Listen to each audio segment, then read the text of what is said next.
Salut les jardiniers productifs, aujourd'hui je vais vous parler de la grêle qu'il y a eu hier. Je ne sais pas si chez vous il y en a eu, mais ici ça a fait quelques ravages. On peut voir ici que les plants de betteraves ont été complètement déchiquetés par la grêle. Mais il y a encore le cœur, donc ils vont repartir. Voilà une batavia après la grêle. On voit qu'elle a été quand même pas mal abîmée, un petit peu déchiquetée. Ça, c'est invendable. On peut voir ici que les plants de pommes de terre n'ont pas trop souffert et on voit quand même bien l'impact, vous voyez, l'impact des grêlons. Donc ça a été bien détrempé et ça a bien grêlé.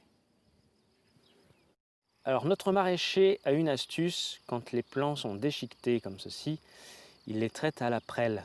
Donc la prêle c'est une plante, on peut trouver ça dans le commerce, donc du coup des produits à base de prêle qui vont servir à traiter contre les insectes et aussi à requinquer, ça va être une petite dose de vitamine pour vos plants.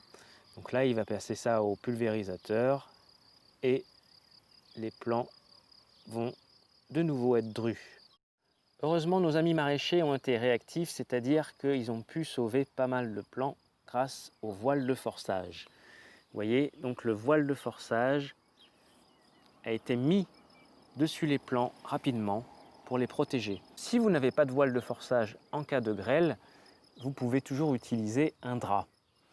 C'est sûr que vos plants vont être couchés, mais au moins ils ne seront pas déchiquetés. Voilà un voile de forçage.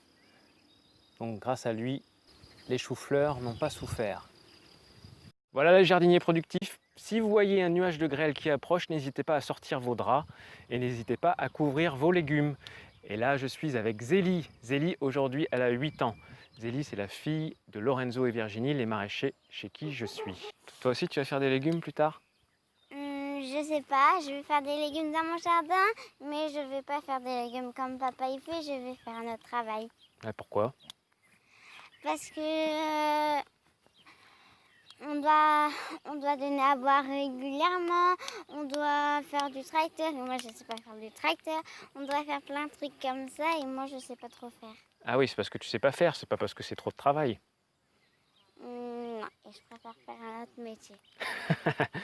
Donc on voit bien que maraîcher, c'est quand même du boulot parce que même les enfants pensent que c'est du travail qui est dur. Voilà, donc salut les jardiniers productifs, à demain!